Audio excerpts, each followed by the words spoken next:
Boa noite, igreja. Culto de exposição da palavra e ceia do Senhor, um culto onde será um culto de edificação, onde a palavra do Senhor é ministrada, onde a palavra do Senhor é exposta, e um culto de celebração da ceia do Senhor.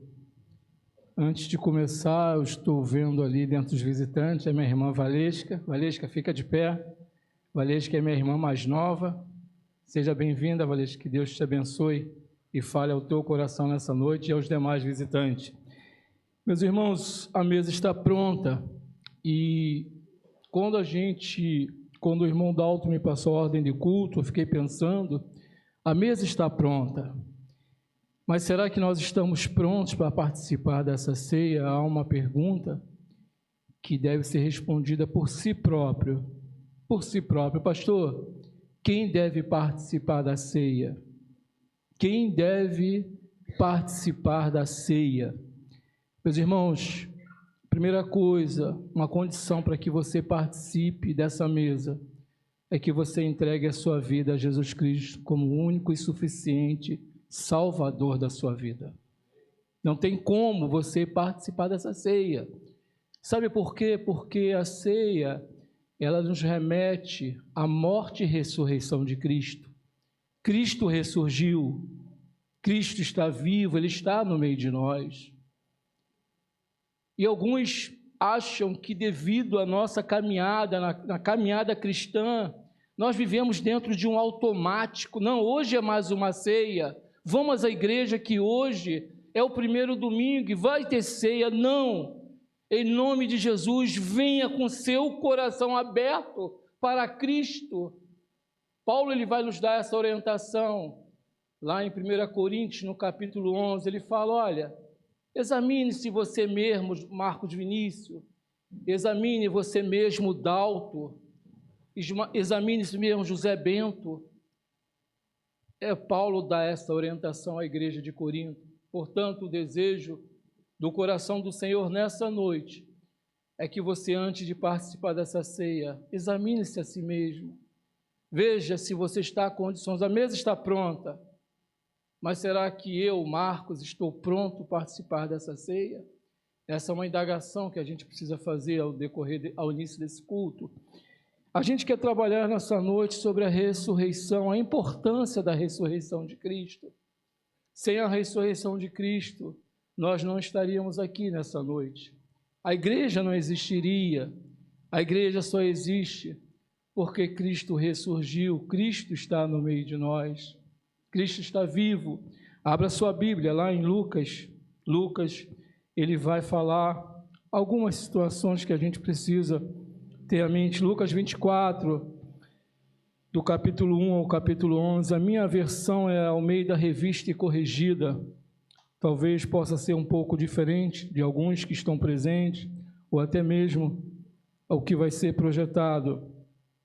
Lucas 24, do primeiro versículo ao versículo 11, diz assim na minha versão, e no primeiro dia da semana, muito de madrugada, foram elas ao sepulcro, levando as especiarias que tinham preparado, e acharam a pedra revolvida do sepulcro, e entrando não acharam o corpo de Jesus. E aconteceu que, estando elas perplexas a esse respeito, eis que pararam junto delas 2 varões, com vestidos resplandecentes. Estando elas muito atemorizadas e abaixando o rosto para o chão, eles lhe disseram, por que buscai o vivente entre os mortos? Preste atenção, igreja, por que buscai o vivente entre os mortos? Cristo, Ele está vivo. Prossegue no versículo 6, não está aqui, mas ressuscitou. Lembrai-vos como vos falou, estando ainda na Galileia, dizendo, convém que o Filho do Homem seja entregue nas mãos de homens pecadores e seja crucificado e ao terceiro dia ressuscite. E lembraram-se das suas palavras e voltando do sepulcro anunciaram todas essas coisas aos 11 e a todos os demais. E eram Maria Madalena e Joana e Maria, mãe de Tiago, e as outras que com elas estavam, as que diziam estas coisas aos apóstolos, e as suas palavras lhe pareciam como desvario, e não creram. Amém, meus irmãos? Meus irmãos, nós estamos diante de um texto onde ele relata a ressurreição de Cristo, e no primeiro versículo ele vai dizer que, após a morte de Jesus, na sexta-feira, aquelas mulheres foram para casa e guardavam o sábado, como a lei exigia, do pôr do sol da sexta até o pôr do sol do sábado. Elas tinham que aguardar, porque era uma lei judaica e elas não poderiam transgredir essa lei. E elas respeitam a lei, mas os seus corações estavam ansiosos para que elas fossem ao sepulcro. E de uma maneira não compreensível, aquelas mulheres pensaram que Jesus ainda estava ali, o seu corpo estava naquela túmulo, e elas se deparam justamente com a pedra removida. Humanamente não teria condições de ser removida aquela pedra, só algo divino, algo extraordinário. E Deus, ele faz o extraordinário, nós fazemos o ordinário. Aquelas mulheres não acreditaram que Jesus pudesse estar fora daquele túmulo. No versículo 5, os dois anjos perguntam às mulheres: por que procuram no sepulcro alguém que está vivo? Elas foram procurar Jesus justamente no lugar dos mortos. Sabe, meus irmãos, frequentemente nós encontramos pessoas que procuram Deus entre os mortos, pessoas que procuram Deus entre os mortos, pessoas que estão buscando Deus de uma maneira equivocada e aonde eles buscam Deus no meio dos mortos. E aqueles anjos vai dizer para aquela mulher: olha, para aquelas mulheres, vocês estão procurando o vivo no meio dos mortos. Sabe, meus irmãos, a nossa fé, às vezes ela vacila, a nossa fé às vezes ela enfraquece em meio às dificuldades, em meio às lutas, em meio às adversidades.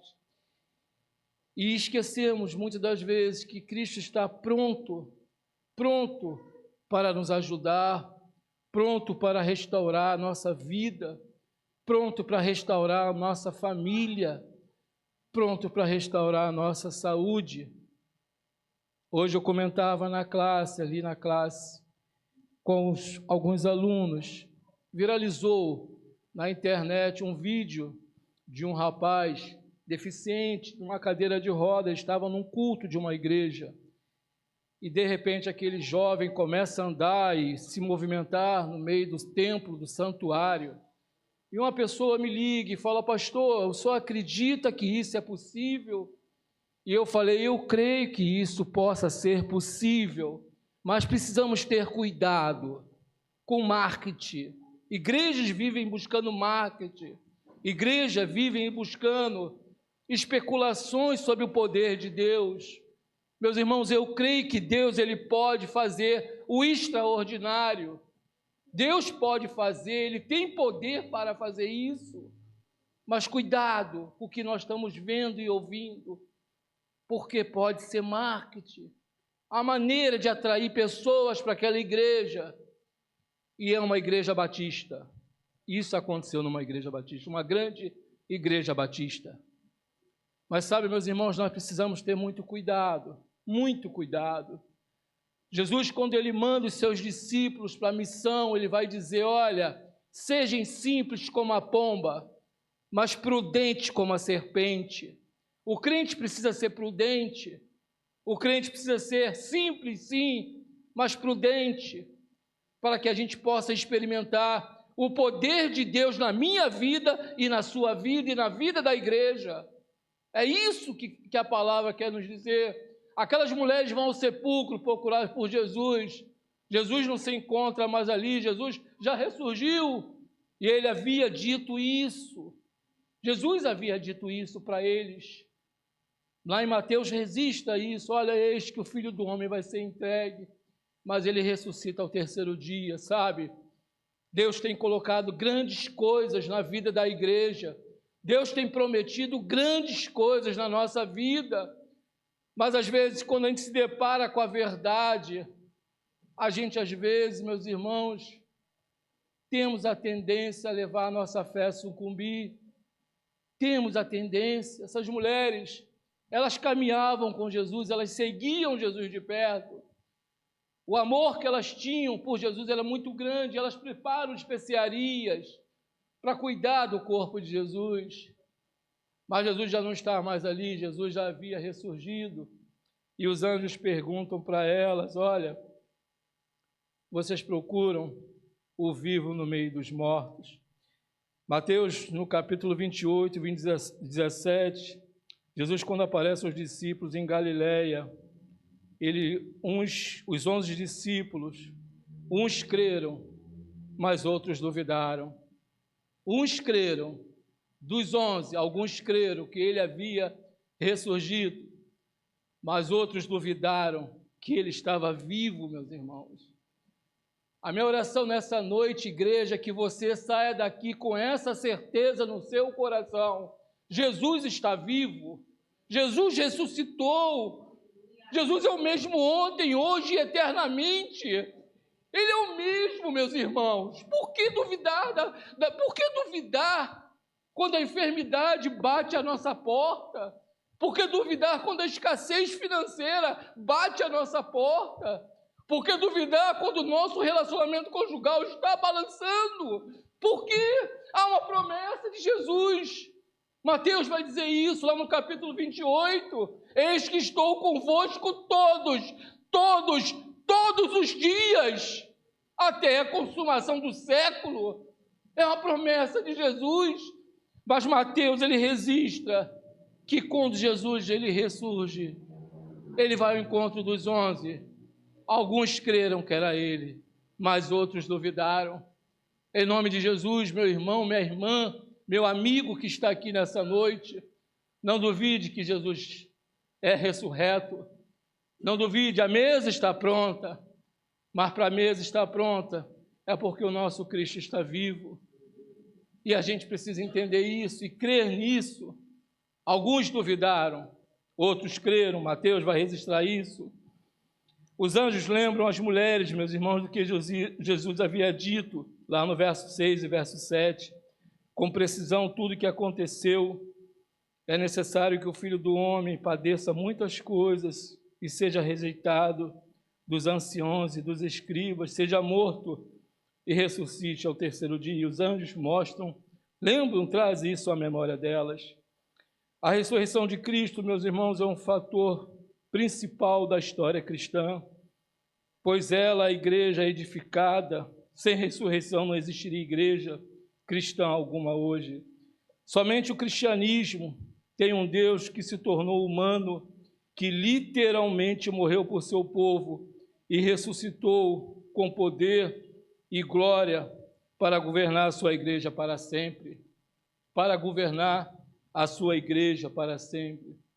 Eu quero apontar para os irmãos 4 motivos, porque a ressurreição é um fato importante na vida da igreja. Primeiro, porque Cristo ter ressuscitado dos mortos, meus irmãos, sabemos que o reino dos céus foi expandido na terra. A partir de então, nosso mundo está dirigido para a redenção. O maravilhoso poder de Deus está em ação, destruindo o pecado. A ressurreição, ela é importante porque o reino dos céus foi expandido sobre a terra e o pecado está sendo derrotado, meus irmãos. Porque quando nós abrimos o nosso coração para Deus, nós entregamos a nossa vida aos pés do Senhor, e Jesus vai dizer isso: é necessário vos nascer de novo. E esse nascimento é do alto, meus irmãos. Esse nascimento é do alto, não é um nascimento terreno. Jesus vai dizer isso para Nicodemos: necessário vos é nascer de novo, Nicodemos. E há um questionamento da parte dele: eu tenho que entrar de volta ao ventre da minha mãe? Não, é da carne e do sangue. A mesa está pronta, meus irmãos, mas se não houver um novo nascimento, nós não temos como participar dessa mesa. A ressurreição é importante porque o reino dos céus foi expandido sobre a terra. O reino do céu foi expandido sobre a terra e chegou até nós. Glória a Deus por isso, que chegou até nós. Senão nós estaríamos até hoje escravos do pecado, mas por poder e glória, o Senhor estabeleceu o seu reino aqui na terra, com a morte e ressurreição de Cristo. Efésios, no capítulo 1, no verso 7, Paulo vai dizer, em quem temos a redenção pelo seu sangue, a remissão dos nossos delitos, segundo as riquezas da sua graça, em quem temos a redenção pelo seu sangue e a remissão dos nossos delitos, segundo as riquezas da sua graça. A ressurreição, meus irmãos, é um fato importante justamente porque o reino dos céus foi expandido e a remissão dos nossos pecados, ela é porque Jesus derrama a sua última gota de sangue. Jesus, quando crucificado e ele já tinha sido dado como morto, e aí não quebram as pernas de Jesus, que era o costume dos judeus quebrarem a perna daqueles que estavam pendurados na cruz. O soldado enfia uma lança na lateral de Jesus, e ali o texto vai dizer que sai sangue e água. Meus irmãos, não há vida sem sangue, não há vida. Se nós não temos sangue no corpo, nós estamos mortos. Mas, meus irmãos, Jesus, por a sua infinita misericórdia, sua infinita graça, Jesus não retém uma gota de sangue sequer. Todo o sangue de Jesus foi derramado na cruz. Sabe por quê? Para que o meu pecado e o seu pecado fosse remido por ele, pelo sacrifício da cruz do Calvário. Preste atenção, o poder de Deus, o plano de Deus, da salvação da vida do homem. Como é preciosa a tua vida, meu irmão, para Jesus. A lança enterrada, a lança enfiada nele, o sangue cai, e Jesus não retém nenhuma gota, meus irmãos. Por que isso, Marcos Vinícius? Por que isso, pastor? É o amor grandioso de Deus sobre a minha vida e sobre a sua vida, meus irmãos. É o poder de Deus sobre a nossa vida. Mas o texto também vai dizer que sai água do corpo de Jesus. Meus irmãos, alguns vão dizer que essa água é a entrega do Espírito de Cristo ao Senhor, ao Pai. Ele entrega, ele vai dizer na cruz, está consumado. E essa água representa justamente isso. Isso, ele entrega o Espírito dele a Deus. E aí a gente vê justamente a importância da remissão, a importância da ressurreição. Sabemos que a morte foi vencida, meus irmãos, e nós ressuscitamos dos mortos para vivermos para sempre com Cristo. A morte foi vencida. A ressurreição, ela traz isso. Por causa da ressurreição, sabemos que a morte foi vencida e nós ressuscitamos dos mortos para vivermos para sempre com Cristo. Cantamos aqui nessa noite o hino, porque Ele vive, eu posso crer no amanhã. E isso é uma verdade, meus irmãos, que precisa estar cravada dentro de mim, dentro de você. Nós sabemos que Cristo vive e nós podemos crer no amanhã, por mais que o amanhã venha a ser um momento de dificuldade, de luta, mas sabemos que Ele está vivo. Certa ocasião, não sei quantos conheceram, pastor Marcos André, da Igreja Batista Central de Bangu, jovem pastor, ministério promissor, um homem de Deus, um homem que tinha amor às vidas, fazia um trabalho muito bom com as pessoas, alcançava vidas. E esse pastor, ele tem a sua vida ceifada num acidente, muito jovem ele. E, meus irmãos, nós conhecemos o pastor Marcos André e fomos ali para o culto à noite, quando a igreja soube, nós tivemos a informação, vamos para aquele culto. E pastor Marcos André, naquele momento, ele tinha 2 filhos adolescentes, 2 filhos, faziam parte do ministério de louvor da igreja.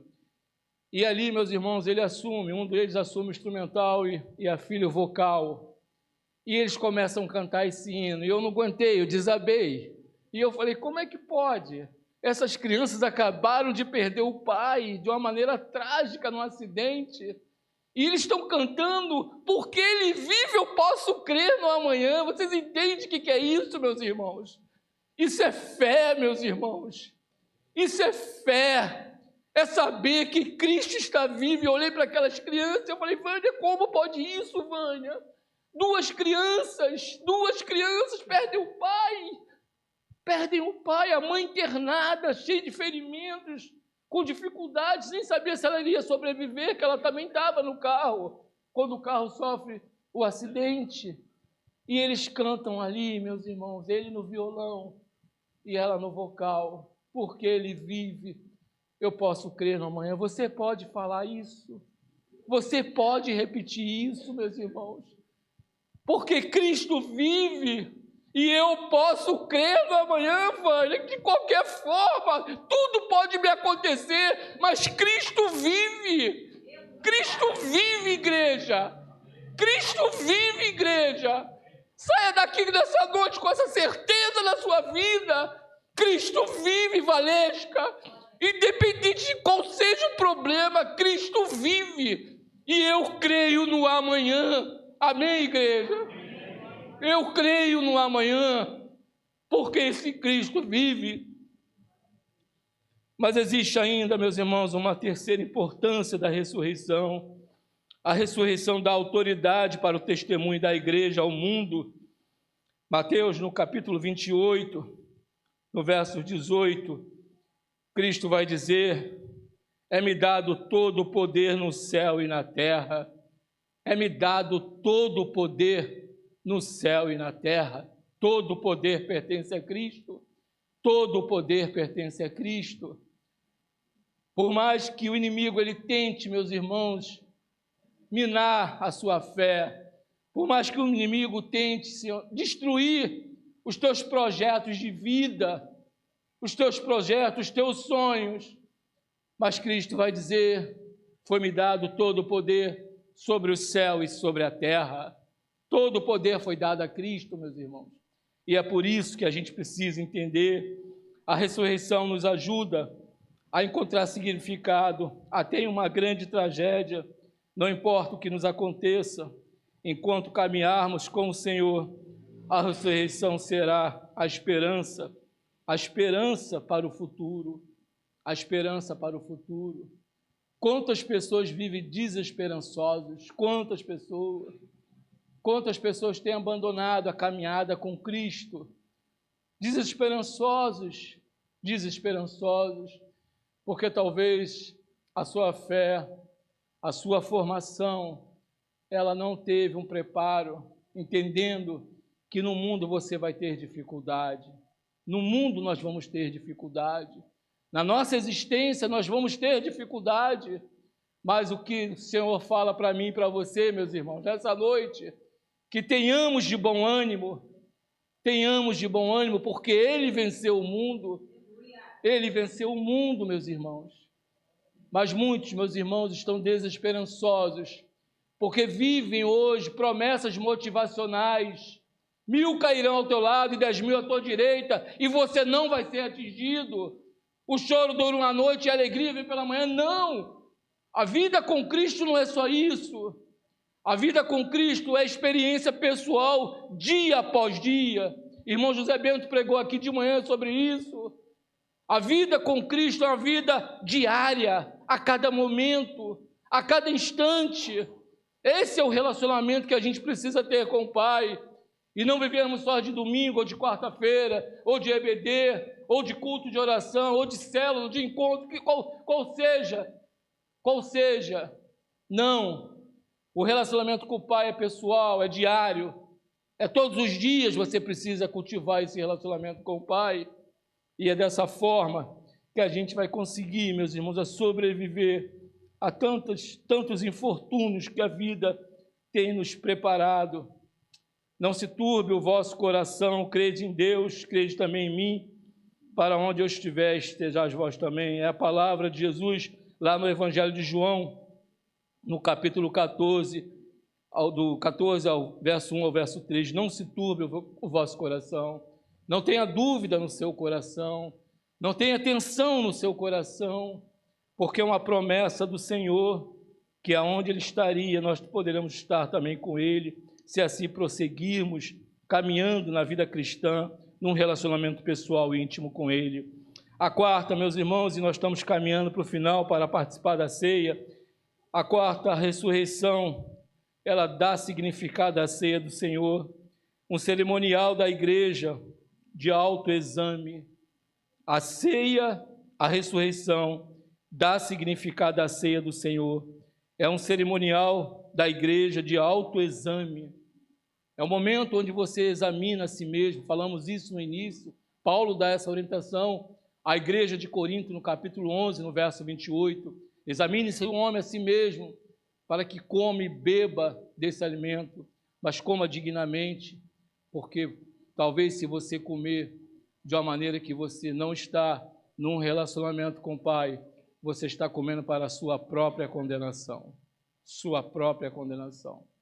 Pastor, que é isso, pastor? Meus irmãos, não é a palavra do pastor, é a palavra do próprio Deus para mim e para você nessa noite. A mesa está pronta. A mesa está pronta. Lá em 1 Coríntios, no capítulo 5, Paulo vai dizer à igreja de Corinto, no verso 7, verso 8, alimpai-vos, pois, do fermento velho, para que seja uma nova massa, uma massa nova, assim como estáis sem fermento, porque Cristo, nossa Páscoa, foi sacrificada por nós, pelo que façamos festa, não com fermento velho, nem com fermento da maldade e da malícia, mas com o asmo de sinceridade e da verdade. Orientação de Paulo à igreja de Corinto, ele vai dizer isso. Precisamos, meus irmãos, entender que a mesa está pronta, mas precisamos fazer um autoexame. A ressurreição, ela nos mostra que a ceia do Senhor, ela nos traz esperança. A ceia do Senhor nos remete a uma esperança. E que esperança é essa, pastor? A esperança, meus irmãos, que um dia Cristo vai voltar. A esperança que Cristo vai vir buscar a sua igreja. A esperança que um dia nós estaremos com Ele lá na eternidade, e aí não haverá mais a ceia, porque o Cordeiro Pascual, aquele que foi morto na cruz, que derramou seu sangue e que ressuscitou o terceiro dia, ele estará conosco 24 horas por dia. Não vai haver mais ceia, meus irmãos, mas a ceia, ela nos remete a esse memorial. Quero concluir essa palavra, meus irmãos, dizendo: a tarde de domingo da Páscoa, o dia da ressurreição, ela inaugura o tempo da vitória da vida sobre a morte. Era costume as primeiras comunidades se reunirem aos domingos à tarde para celebrar a vitória de Jesus sobre a morte. E é nesse mesmo propósito que nós vamos celebrar a ceia do Senhor. Eles celebravam todo domingo à tarde a morte e ressurreição de Cristo. Nós, como Batista, Igreja Batista da Água Branca, nós celebramos a ceia uma vez por mês, e é dentro desse propósito, a importância da ressurreição na nossa vida, na igreja, nós vamos celebrar a ceia do Senhor. Quero pedir, vai ter um trio, né, Dalton, enquanto nós estivermos celebrando a ceia. Vou convidar o irmão José Bento e a irmã Marise para compor a mesa conosco.